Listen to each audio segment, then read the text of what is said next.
Një lypse shtazën kishte qenë ulur për orë të tëra në rrugët e pamëshirshme të qytetit, kryesisht e pavër nga kalimtarët.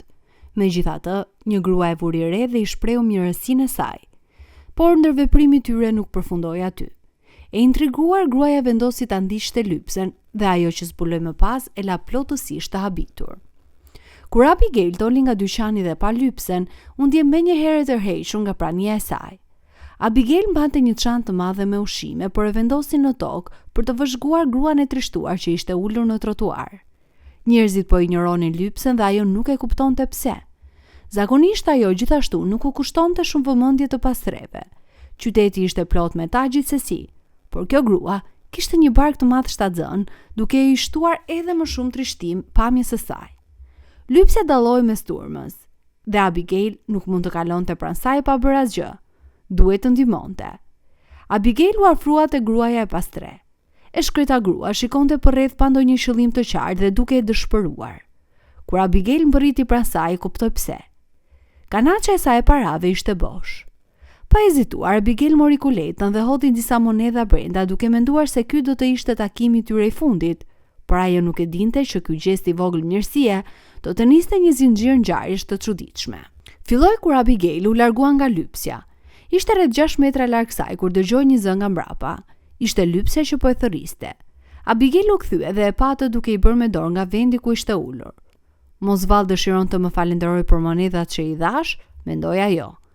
Gruaja pastre kishte një shikim të dëshpëruar në sy, si të donte të tregonte diçka të rëndësishme, por kishte një problem. Abigail donte ta ndihmonte këtë grua të re që së shpejti do të bëjë nën, por kur shikoi orën, kuptoi diçka.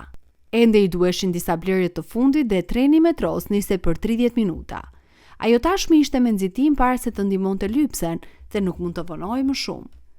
Pas disa sekondash hezitim, mori vendimin e vështirë ta linte lypsen aty ku ishte. Mori çantën me ushqime me të dyja duart dhe nxitoi drejt dyqanit të fundit në listë, duke menduar se kjo do të ishte hera e fundit që do të shinte lypsen. Por ajo nuk e dinte që një surprizë e madhe e priste pas qoshes. Pasi bleu ushqimet e fundit në një dyqan afër, erdhi koha për të shkuar në shtëpi. Stacioni metros ishte në fund të rrugës, kështu që nëse nxitonte pak do të arrinte trenin. Abigail arriti hapin dhe vrapoi drejt platformës, duke arritur në tren pak çaste para se të nisej. E lodhur ajo ul në një prej sendileve të metros e lumtur që e kishte arritur. Tani më në fund mund të pushonte, duke shijuar një filxhan çaj të ngrohtë në shtëpi. Fatkeqësisht për të, kjo fantazi duhet të priste, sepse sapo ul dëgjoi një zë të njohur nga e majta. Seri nuk ishte shumë i lartë, por Abigail e njohu menjëherë. Si është e mundur? E pasha të vetëm gjysmore më parë. Ajo shikoi nga e majta dhe mes turmës së njerëzve pa lypsen nga më parë, por diçka ishte shumë e çuditshme në këtë skenë. Lypsja shtazan, e cila më parë kishte rroba të grisura dhe flokë të çrregullt, tani dukej krejt ndryshe. Ajo ende kishte barkun e madh të shtazanis, por tani kishte veshur një kostum elegant ngjyrë blu të errët dhe duke e rregulluar me kujdes. Çfarë po ndodh këtu? Abigail mendoi me vete. Pamja lypses së veshur me rroba të bukura e maniti plotësisht.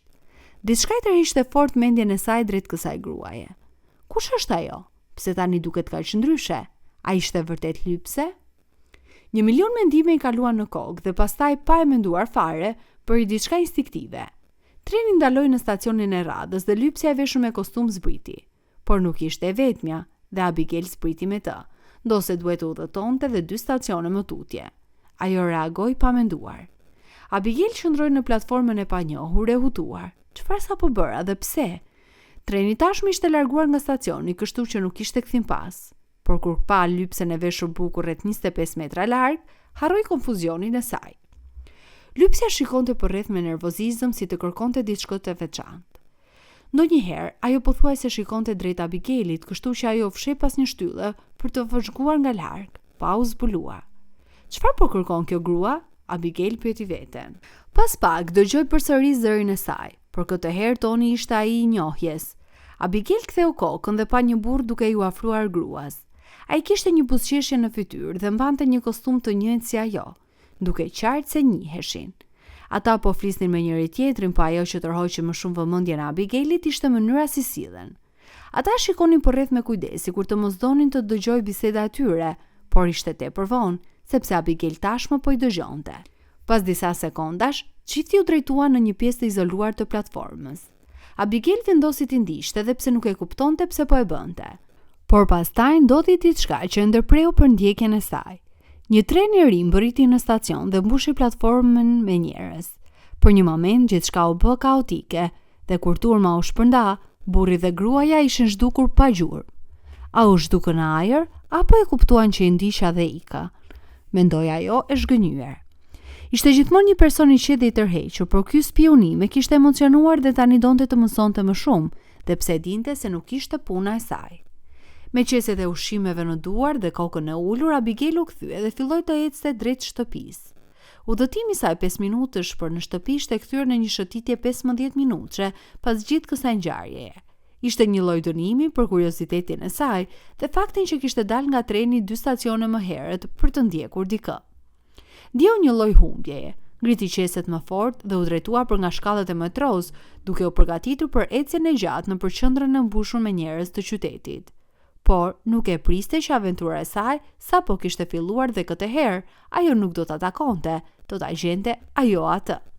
Sapo mbërriti në krye të shkallëve, u kthye djathtas për të vazhduar rrugën, por u ndal në vend. Një dorë e butë i ra në shpatull dhe e bëri të dridhej.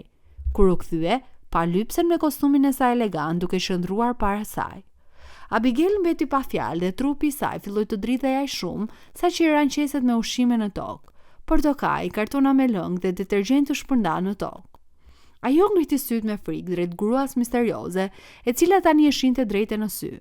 Për herë të parë në këtë udhëtim të çuditshëm, Abigail ndjeu frikë të vërtetë.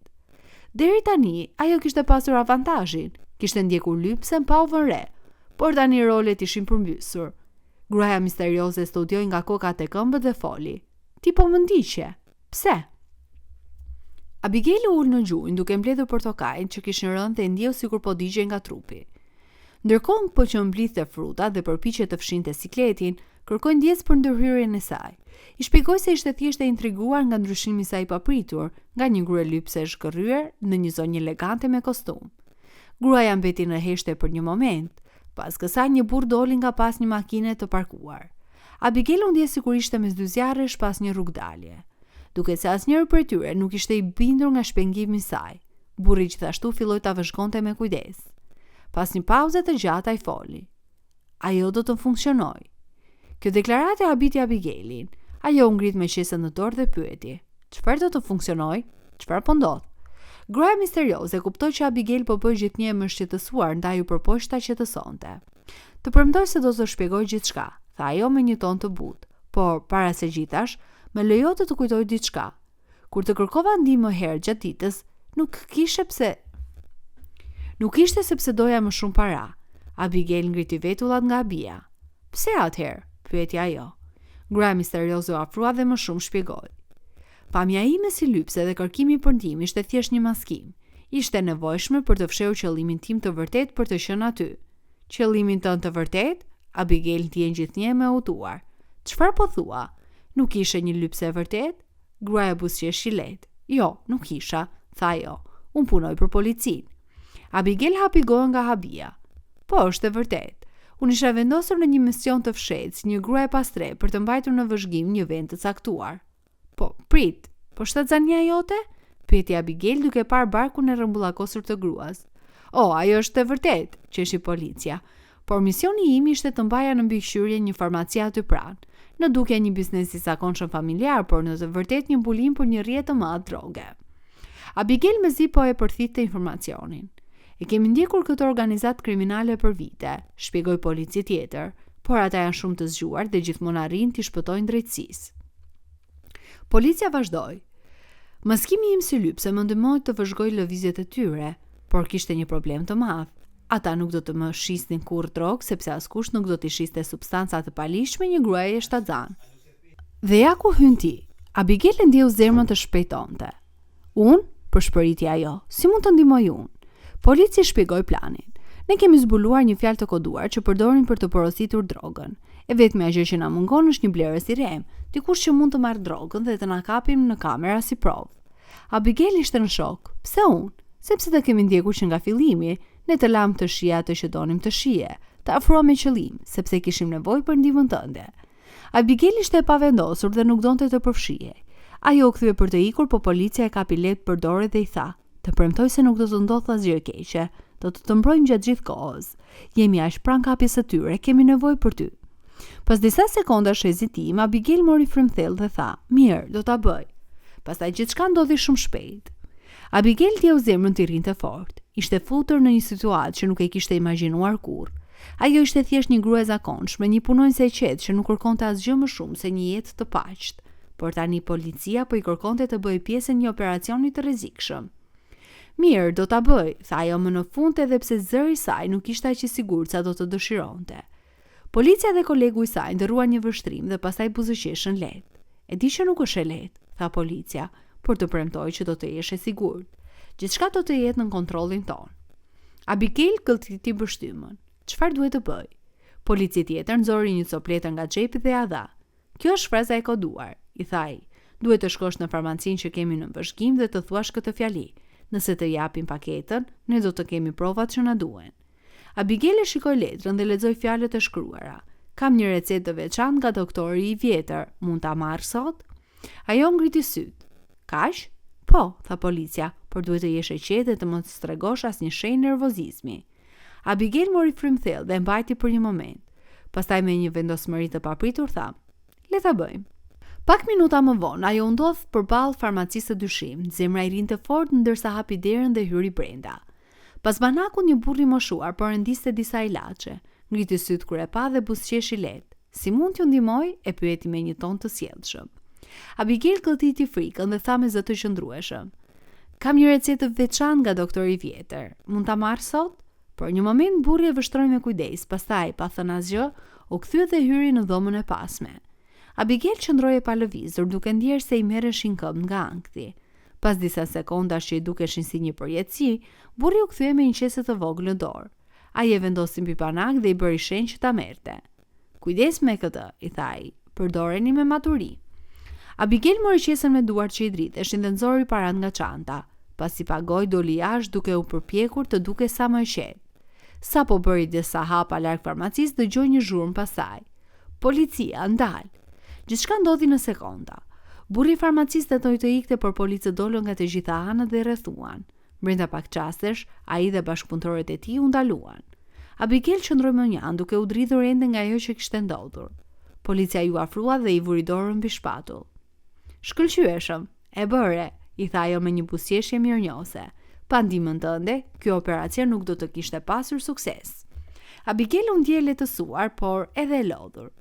"Nuk e di si pranova të bëj diçka kaq të rrezikshme," tha ajo duke buzëqeshur me lodhje. "Sepse ke guxim," ju përgjigj policia, "dhe ndonjëherë guximi vjen nga ata që e presin më pak." Me atë Abigail e dinte se kjo ditë do të mbetej gjithmonë në kujtimet e saj si aventura më e çuditshme dhe më e guximshme që kishte përjetuar ndonjëherë.